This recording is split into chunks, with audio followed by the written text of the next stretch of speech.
jobs. What's a black job? Well, with the help of other black people's comments on social media, here are some black jobs. What's a black job? Being a black actor who dies first in a horror movie. What's a black job? Starting the electric slide at an event to keep everybody on beat. What's a black job? Whatever Tommy or Martin does for a living.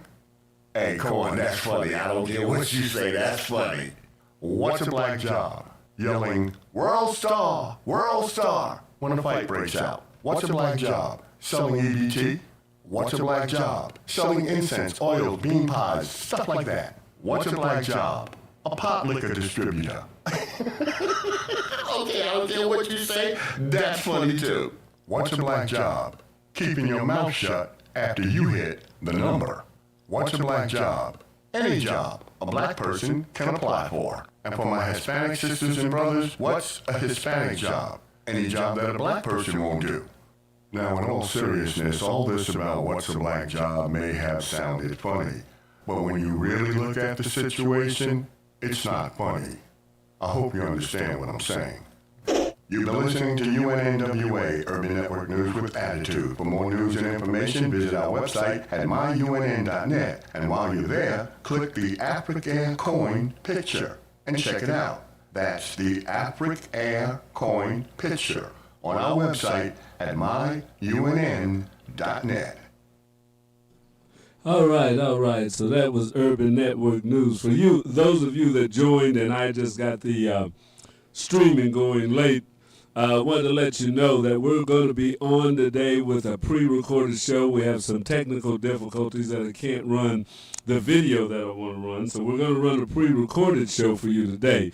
We'll be back again next week. Surely we'll have this straightened out. We'll get some experts in here and look at our video feed and see why this camera keeps locking up on me. Haven't had that happen in a long time, so it's probably some kind of update or thing like that has to be done. But we're going to give you that so you don't have to just listen to me without seeing anything. And now we'll take you to our pre-recorded show of BFTAA and more.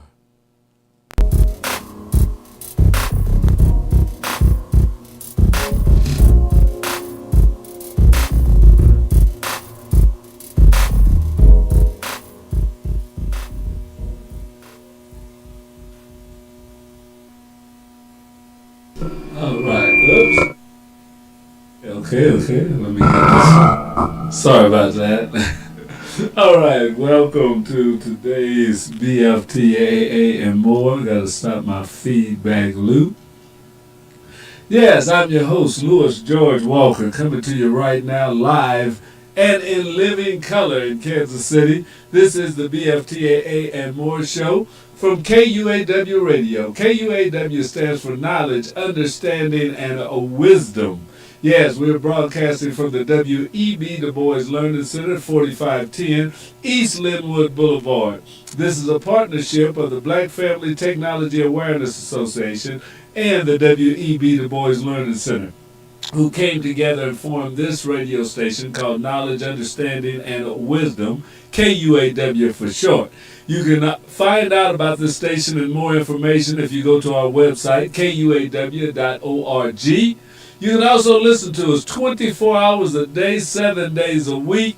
If you have a TuneIn app, the Get Me Radio app, if you have a online radio tuner, all you have to do is search KUAW Radio and we'll come in. If you have a smart speaker like a Google or Amazon speaker, you can tell it to play KUAW. We're also on YouTube and on with our live broadcast. We come on YouTube and Facebook, Twitch and Twitter. So we're out, or X as it's called now.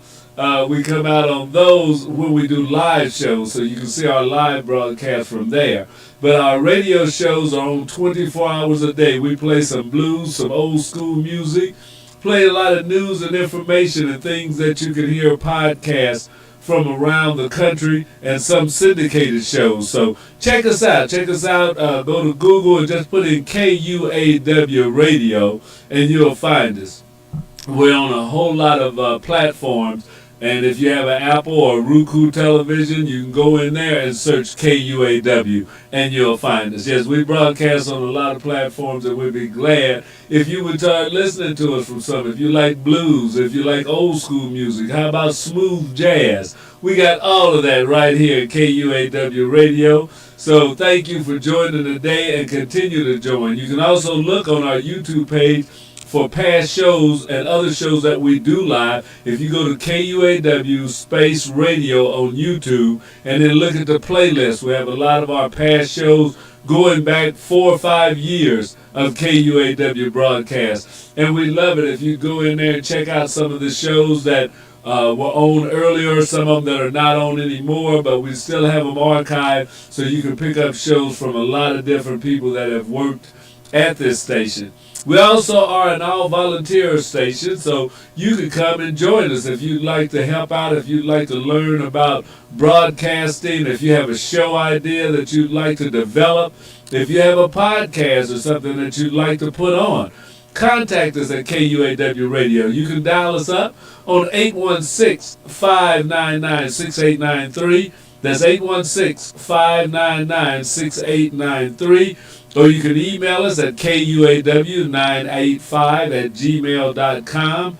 You can also contact us through the Black Family Technology Awareness Association. So if you go to BFTAA.org or KUAW.org, it will show you a lot of the ways that you can get in touch with us. We're also doing a simulcast broadcast with KOJH, which is Kansas City's original jazz house.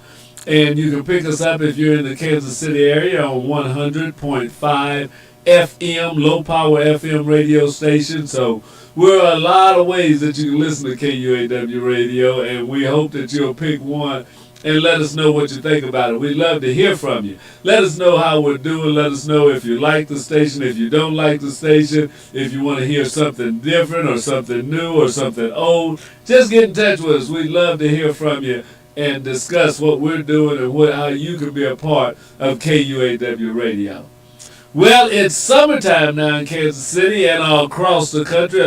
Most schools are out. Summer schools will be starting up probably next week if they haven't started already.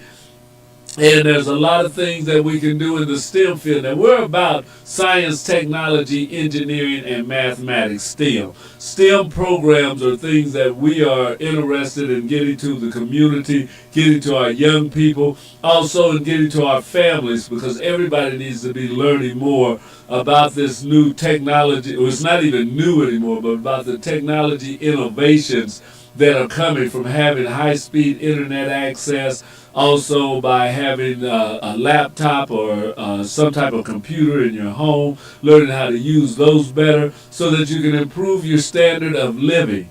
Yes, knowledge is everything, and learning more about technology can help you in a lot of ways, not just your kids, but for adults also. Some of us struggle with all of the new stuff that you got to go online to do this and to do that, and you don't get to talk to a live person. And I'd like to tell you that that's going to stop, but I think you're going to have more of that in the future and not less. So it'd be good for most of us to try to become as digitally literate as possible.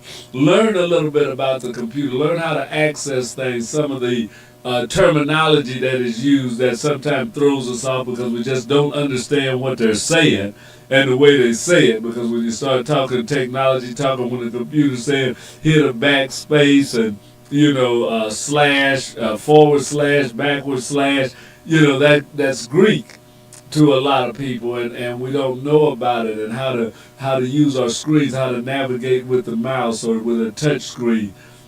And now even more with AI and stuff, how to talk to your computer and do some things. But we still have to know the basic fundamentals of the computers in order to get some of the benefits that they offer. I know if you try to travel, if you want to rent an Airbnb or you're flying somewhere, all of those different things are done more efficiently if you're computer literate.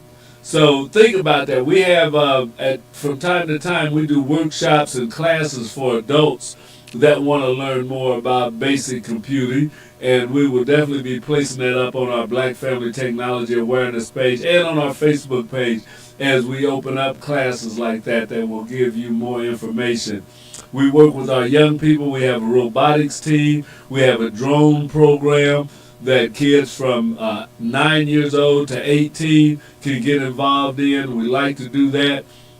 We're not going to be doing any programs through this summer as we're regrouping and doing our planning for the upcoming school year, but we're going to let you know about things that are going on around the city in Kansas City and places where you can get a lot more information and detail for your kids to keep them up. While they're out of school, let them have some edutainment, as they call it.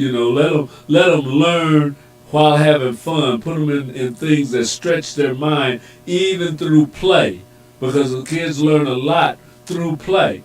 So there's games, there's experiments, there's a lot of things that we can have young people doing that will help them to develop if we just get them enrolled in different classes. If we go online and check out some of the things, if you're working with your child at home, there's so much help and so much work out there that we need to make sure that our young people stay on top of it all. So we're going to go on as we let you know, and this is one thing that you also should know, the government, especially, and I'm a big fan of the NASA site. If you go to nasa.gov, NASA.gov, excuse me, you can see and learn a lot of things for your kids and for you to learn about science and technology that's absolutely free.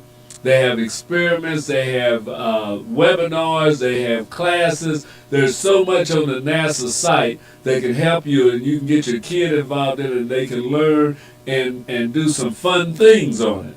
So as we work with NASA, we want to let you know that we always show some of the things that are going on at NASA, and one of the first things that we're going to show today is a program that's called This Week at NASA, so that you can see some of the things that's going on. NASA stands for the National Aeronautics and Space Administration, which is one of our leading research and development organizations in aerospace fields. So let's get ready for now, and we will go into This Week at NASA. Getting ready to image faraway planets, discussing artificial intelligence at NASA, and a milestone for our supersonic X-plane. A few of the stories to tell you about This Week at NASA. The Roman coronagraph instrument for our Nancy Grace Roman Space Telescope was recently shipped from our Jet Propulsion Laboratory to our Goddard Space Flight Center. The coronagraph will test new tools that block starlight to reveal planets hidden by light from their parent stars. The instrument will demonstrate technologies that could help pave the way for future missions searching for habitable worlds outside of our solar system, like NASA's proposed Habitable Worlds Observatory. The Roman Space Telescope is targeted for launch by May 2027. On May 22nd, agency leaders hosted an Artificial Intelligence, or AI, town hall at our headquarters in Washington. The event provided an opportunity to discuss how NASA is using and developing a variety of AI tools to advance missions and research. Learn more about artificial intelligence at the agency at nasa.gov/artificial-intelligence. Our team for the quiet supersonic X-59 aircraft has taken the next step toward verifying the airworthiness of the plane by completing a milestone flight readiness review. This review allows the X-59 to progress toward flight. The X-59 is being developed as part of NASA's Quest mission to reduce the sound of the typical sonic boom associated with supersonic flight to a quieter sonic thump. As part of our efforts to expand commercial resupply in low Earth orbit, Sierra Space's Dream Chaser spaceplane recently arrived at our Kennedy Space Center to prepare for its first flight to the International Space Station. Before Kennedy, the uncrewed spaceplane and its cargo module were at our Neil Armstrong Test Facility in Sandusky, Ohio. While there, the Dream Chaser was exposed to vibrations like it will experience during launch and re-entry, as well as low ambient pressures and extreme temperatures it will encounter in space. The spaceplane, named Tenacity, is expected to deliver 7,800 pounds of cargo to the space station later this year. That's what's up this week at NASA. For more about what else we're up to, check out nasa.gov.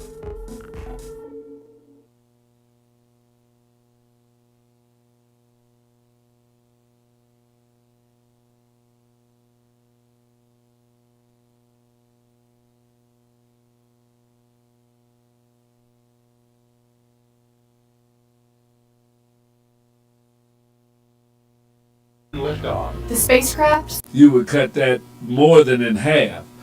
Flying from Kansas City to California would probably be an hour flight, be like flying from here to St. Louis or something now.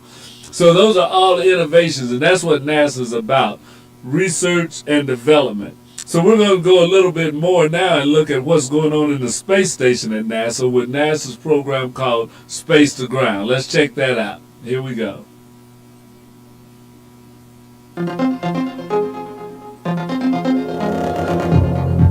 Welcome to Space to Ground. I'm Jane Jennings. This week, preparations for the crewed flight test of Starliner continue. Food and supplies on the Progress 88 spacecraft are making their way to the space station, and thermal-assisted burning and microgravity is evaluated. NASA's Boeing Crew Flight Test mission is now targeted to launch Saturday, June 1st at 12:35 Eastern Time from Space Launch Complex 41 at Cape Canaveral Space Force Station in Florida. This mission will carry NASA astronauts Butch Wilmore and Sonny Williams to the International Space Station, first mission for any astronaut aboard Starliner on an Atlas V rocket. In total, this will be both Wilmore and Williams' third trip into space.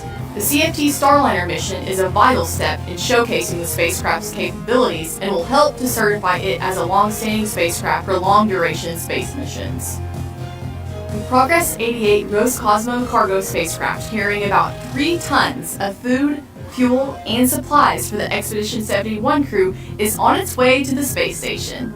And liftoff. The spacecraft successfully lifted off on Thursday, May 30th at 5:43 a.m. Eastern on a Soyuz rocket from the Baikonur Cosmodrome in Kazakhstan. Completing its 2-day in-orbit journey, the spacecraft is expected to dock to the space-facing port of the space station hoist module at 7:47 a.m. Saturday, June 1st. We are heating things up with material ignition and suppression tests on station, or SOPI MIST for short. SOPI MIST examines burning and microgravity under varying conditions including airflow speed, oxygen concentration, pressure, and level of external radiation. A critical part of designs for future space missions is assessing the flammability of materials and the equipment and procedures to detect and suppress a fire. This is essential for crew safety. Results of this experiment could improve understanding of early fire growth behavior, inform selections of safer materials for future spacecraft, and determine the best methods for extinguishing fires in space.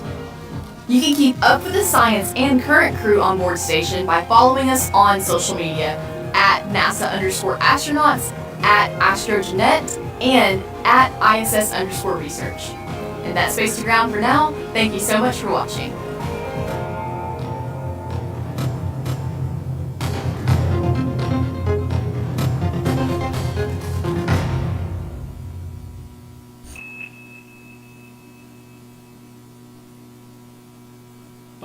All right. So all of these programs are brought to you from NASA, the National Aeronautics and Space Administration, and it's good information to be picking up, on things of how a fire would react in space, how they're getting more cargo vehicles that they're using too. So they're looking at building space and not just going up to the space station, but as they go to the moon, they're going to need to carry a lot of materials as they start talking about putting long-term enclosures and places for people to stay on the moon. So it's going to take tons and tons of material. It's going to take a lot of trips. It's going to be a lot that has to be learned, and that's a great thing.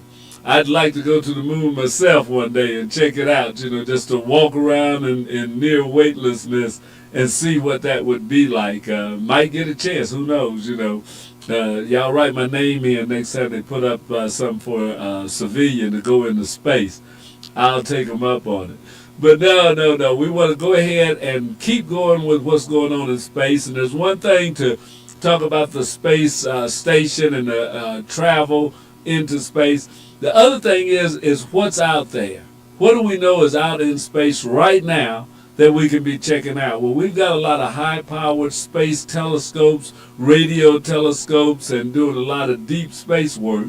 So one of the things we're going to look at now is what can you see up in the night sky just from your front yard or your backyard or out at the park, going somewhere where there's not much light and being able to notice the heavens up there, the same stars that have been looked at for hundreds or thousands of years or however long man has been here are still up there. So it's a good thing to kind of learn and know about our stars. And we're going to go into that right now. And then we're going to go into some of the summer camp experiences and some of the shows that we have that are starting up on KUAW Radio. So let's go right now to the one last thing from NASA, and that's called What's Up. Let's see what's up in the June sky, what you can see, and go out with your kids and see if you can pick out some of the sites that they're saying. Some of them are early in the morning, some late at night, but it'd be good to get up early and go check it out. All right, this is NASA, What's Up?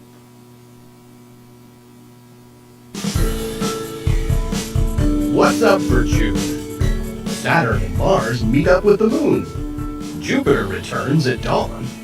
And tips for identifying some common objects seen in the sky. On June 2nd, in the hour before sunrise, reddish Mars hangs beneath the crescent moon. Find the pair low in the east with Saturn lurking nearby. The following morning, on June 3rd, the moon has moved so that it sits beneath Mars. During the last week of June, giant Jupiter reemerges as a morning planet after passing behind the sun from our point of view on Earth over the past couple of months. By June 24th, you can find it about 10 degrees above the horizon as the morning sky begins to brighten. It climbs a little higher each morning after that as July approaches. Then on June 27th, look for the moon with Saturn. The pair rise around midnight, and by dawn you'll find them high in the southern sky.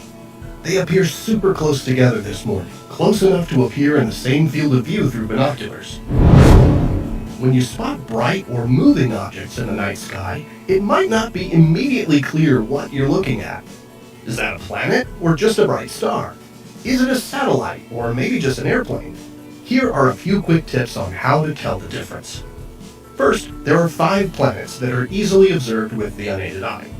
Of these, 2 planets, Venus and Jupiter, can sometimes appear incredibly bright, like shining beacons in the sky. The other planets are much less bright, but still generally shine as brightly as bright stars. The big tip-off that you're looking at a star and not a planet is that planets tend to shine steadily, whereas stars twinkle. Stars are so far away that they're just points of light, and ripples in our atmosphere easily distort them, causing the familiar flicker. The planets are relatively close by, being here in our solar system. Through binoculars or a telescope, instead of a single point, planets show us a tiny disk or crescent that's illuminated by the sun. So even though they appear star-like to the eye, the light from a planet is coming from a slightly more spread out area, making planets appear more constant in brightness. Both planets and stars rise in the east and set in the west, and they move very slowly across the sky during the night. But what if you see an object that's moving? Distant aircraft are usually pretty easy to identify because they follow a slow, steady path that's straight or gently curving. They have exterior lights that flash in a regular pattern, often including a red beacon. Satellites tend to be most visible in the hour or so after dark or before dawn, when it's night here on the surface, but the satellites are high enough in the sky to be illuminated by sunlight. They're generally fainter than aircraft and move in slow, very steady, very straight paths. They might briefly flare in brightness, but they don't have lights that blink. The International Space Station is an exception because it's very bright and is often visible for long enough to observe the curving path of its orbit. But it doesn't have flashing lights you can see from the ground, and it does something else satellites do. Satellites often fade out of view as they travel into Earth's shadow or fade into view as they emerge. And occasionally, you might see a train of satellites moving slowly and silently in formation. One other sight that's sometimes confusing is rocket launches that happen soon after sunset or before sunrise. Similar to spotting satellites, this is when it's darker here on the ground, but launching rockets climb high enough to be illuminated by sunlight. When rockets launching at these times of day get really high in altitude, their exhaust can be brilliantly illuminated. And sometimes you might even see spiral or circular shapes that slowly grow and then dissipate as a spent rocket stage empties its propellant into space. With so much to see in the night sky, it's helpful to be familiar with some of these common sights so that you can get on with your sky watching and investigate whatever mysteries and wonders you're in search of. Here are the phases of the moon for June. Stay up to date on NASA's missions exploring the solar system and beyond at science.nasa.gov. I'm Preston Dykes from NASA's Jet Propulsion Laboratory, and that's what's up for this month.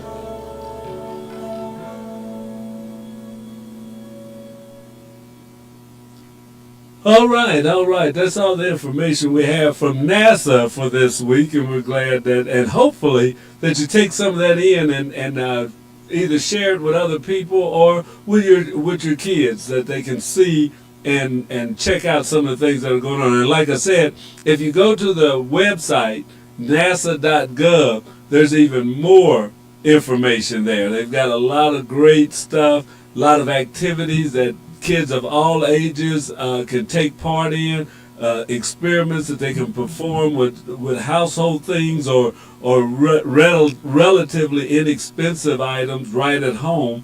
So, check out NASA, get your young scientists ready, your engineers, your technicians, your whatever they want to be. Let's work with them, let's get them excited about it. Now, as I told you earlier, we're not doing a summer camp at BFTAA this year. We may do one next year. I don't want to promise anything. But we thought, as I met with our volunteers, that we would take this time to regroup and to lay out what we really want to do with the coming school year as far as robotics and drone classes are involved. So we're not going to do anything this summer except a couple of events. Now, we're going to be at the Juneteenth, Kansas City's Juneteenth celebration for their workers, the Employee Resource Group. They're going to be down at the City Hall or in front of the City Hall in that park area, and that's on June the 27th, so we'll definitely be there. And there's also going to be a Kids and Tech Day that is being hosted by We Code KC, and we're going to have a place there. I think that's in July. I'll have to look up the date, but we'll definitely let you know with plenty of time before it happens. But be sure to look for Kids in Tech Day. It's going to be on a Saturday, and it'll be down at Bartle Hall, part of the Developers Conference, or after the Developers Conference, right here in Kansas City.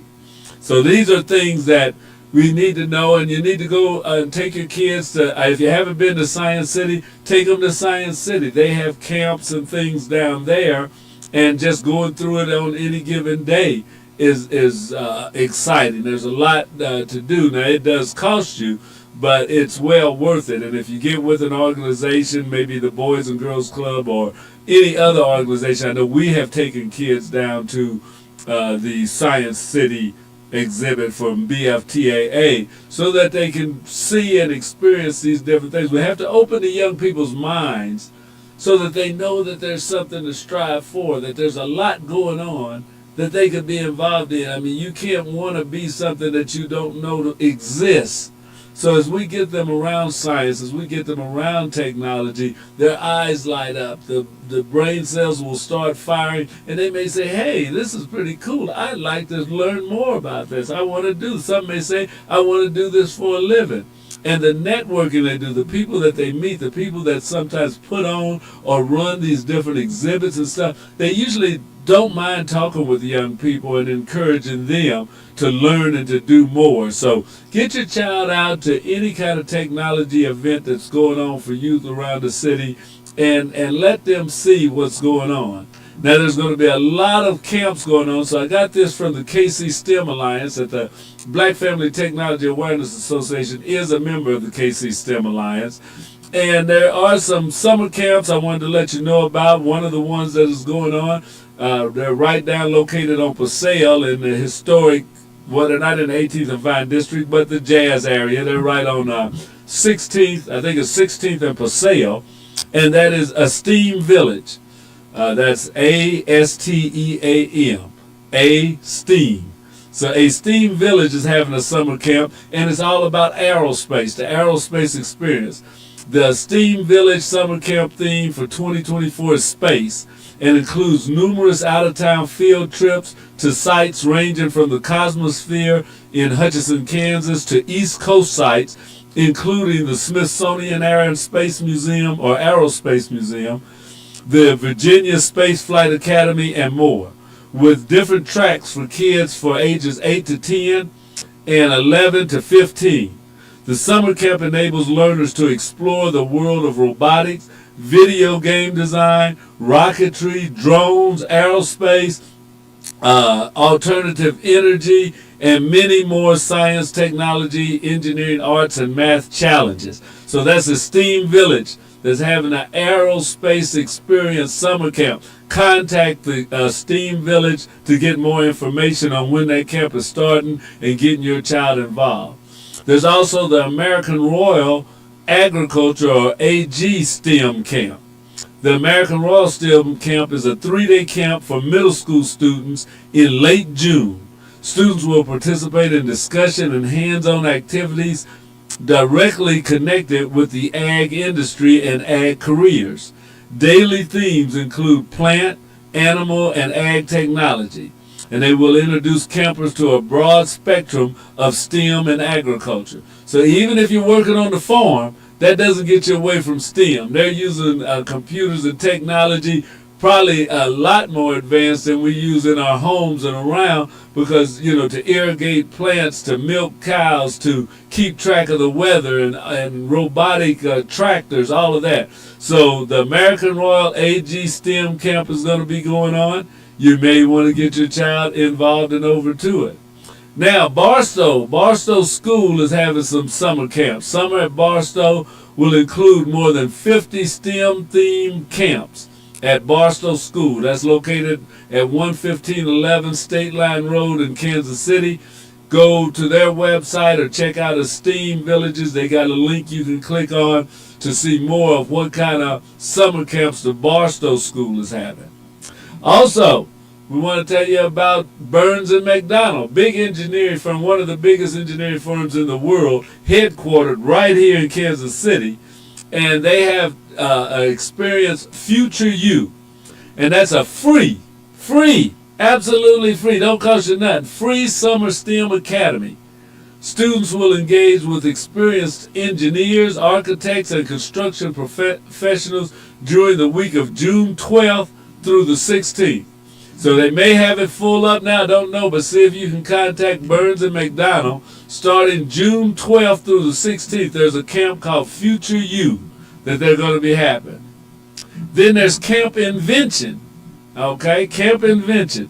The National Inventors Hall of Fame brings its Camp Invention to multiple locations around the metropolitan region this summer. Children in grades kindergarten through 6 are presented with hands-on challenges that encourage creative problem solving, teamwork, entrepreneurship, and innovation. Camp Envision is led by experienced local educators, and new curriculum is introduced each year, inspired by the inductees to the National Inventors Hall of Fame. To learn more, get in touch with them, look at the National Inventors Hall of Fame, and search for local camps in the Kansas City area. Then the Code Ninjas. Code Ninjas curriculum-based camps for ages 7 through 14 include Minecraft, robotics, drone, Roblox, website design, application and game building, along with team building STEM activities and games at locations in Lenexa and Leawood in Kansas and in Lee Summit, Missouri. So that's the Code Ninjas. Then there's the Idea Space. I just went by that. It's over on State Line. State Line over by St. Joseph Hospital. The Idea Space offers summer STEM courses from students entering grades 3 through 12. So from 3rd grade to seniors. And they have classes or summer programs, courses including digital, video production, esports, virtual reality, and more. Become a coder, an inventor, or even a comic book creator during the innovative week-long courses planned with opportunities to create, collaborate, and discover. Great stuff. I mean, there's a lot of things going on. You just got to dig them out, look for it for your kids. I mean, this is great stuff that I have them doing something through the summer that they also learn from. You know, it's all right to spend your summer just playing and going swimming and having a great time. They got to get out and do that too. But it's also something to get a little bit of learning in there so that their brains don't go totally to sleep over the summertime. Johnson County Community College in Overland Park. Experiences are customized for youth entering grades 6 through high school with options in art, design, science, engineering, computer, languages, and more. So check with Johnson County Community College. Then there's Mad Science summer camps. You may have seen the Mad Science if you went to your schools, a lot of times when they have a STEM night or something, Mad Science, they send people all over the city, all over the area. Well, Mad Science has camps to help children experience what science is all about. Through themes ranging from robotics and coding to chemical reactions and grossology, campers explore how science affects the world around them. So check that out. That is Mad Science Summer Camps. Then the Metropolitan Community College. They don't want to be left out either. That's like Penn Valley, Longview, the one up north, Maple Woods, or all of those. But the Metropolitan Community College, they typically offer half and full day classes on topics from STEM to the arts at several of their campuses. So if you haven't checked with the Metropolitan Community Colleges, they have classes for young people, for kids, in the summertime. So you might want to check them out. See, those are places sometimes we overlook.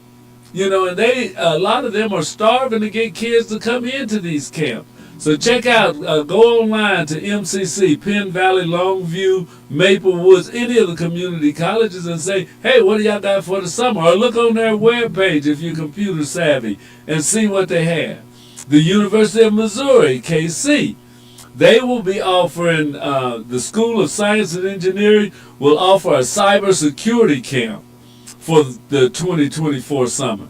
So if you want to get your child in a growing field, because with all the hacking going on, hospitals and cities and all of that, that is a growing job field that they need people that can handle that. So there's a cybersecurity camp that's going to be happening at UMKC School of Science and Engineering. I don't know when it starts, all the details on it, but contact the University of Missouri, Kansas City in their School of Science and Engineering. Then there's another friend of mine, We Code KC. We Code KC is having a Summer of Code camp. Yeah, in this camp for ages 7 to 17, students will find a diverse range of classes including virtual reality, beat making, robotics, the Internet of Things, or IoT as they say, and more. So get in contact. They're up on 50th and Prospect, between 50th and 51st, We Code KC. So check them out. Then there's also Wildwood Outdoor Education Center. A lot of people, when you think about STEM and science and technology, you don't think about out in the woods, out in nature and stuff, but it's there. Camp Wildwood is a 5-day overnight camp, so the kids stay out there for 5 days, day and night. You need a little free time, that's one to send them to. Filled with traditional camp outdoors and STEM activities for kids entering grades 3 through 8. So 3rd graders through 8th graders. Campers will spend the week choosing daily fun activities like swimming, fishing, canoeing, rock climbing, and creating in the makerspace. Or in their makerspace, making new friends and gaining independence and teamwork skills. So those are some of the things that are going on this summer around the city that you want to get your kids involved with. I tell you, those summer camps are great. I went to a few of them in my younger days, I guess before I had started high school, and to go spend a week out at a camp is a great experience for a young person. So you may want to look into that. Some church groups have camps. I camped with the Boy Scouts and with our church group. And summertime, I couldn't wait to go out and be away from home for a week, swimming, going through the woods, learning about, basket weaving, leather crafts, archery, canoeing, all those different type of things that we got to explore, involve our kids in. They should know about boating and the outdoors. And there's a lot of technology in that. I mean, the science out there, people make a living tracking animals. They want to know their habitats. They got radio transmitters that they put on them and things like that. It's a high-tech world all over. There's not a space that you don't use technology in, and that our kids would maybe love to be a part of. Some people say, well, the kids in the city, they don't do this. Well, they don't do it if they're not exposed to it. They would do it. They would do from snow skiing to surfing or whatever, as long as you expose them to it. Our urban kids just sometimes lack the exposure to these things. So if you can, and sometimes you may have to donate at your church or something, but help our kids get out into the world and see what is all out there. Sometimes we suffer from the fact that as it says in the Bible, where there is no vision is where people lose hope. You have to give them a vision, let them see the opportunities that are out there for them and what they can do and what they can be and what is just out there to be discovered. We have to work with our young people. We have to work with them as much as possible so that they're ready for the world. Went to a graduation Friday. I had a granddaughter that graduated from Martin High School in Arlington, Texas. If any of you are from there, it was a great time, and I tell you, it was the biggest graduation of high school I've been to. They graduated 888 students from Martin High School for the class of 2024. That's 888 students. So this is for Layla, and I want to say congratulations, young lady. Glad that you made it through it, and let's get ready for the next phase, the next level up that you're going to be going in your educational aspirations. So for all of you that have young people that are graduating, some that are starting college for the first time, some that are going from middle school to high school, let's support them, let's encourage them, let's make them know that what they're doing is important, and we know the importance of it, and we value it. So that's all for the BFTAA and More show today. Be sure and stay tuned at 6 o'clock. We'll have B. Michael with Shifting Paradigms. We also have a new show that's starting on the weekend, Rise Radio, and that's a podcast that's coming with a different point of view. So be sure and check us out. Rise Radio is going to be on 5 o'clock on Sundays. Rise Radio right here on KUAW. And we'll be glad that you join in with us. So thank you for joining, and we will see you again next Monday for BFTAA and More right here, KUAW Radio. Thank you for joining. Have a great day.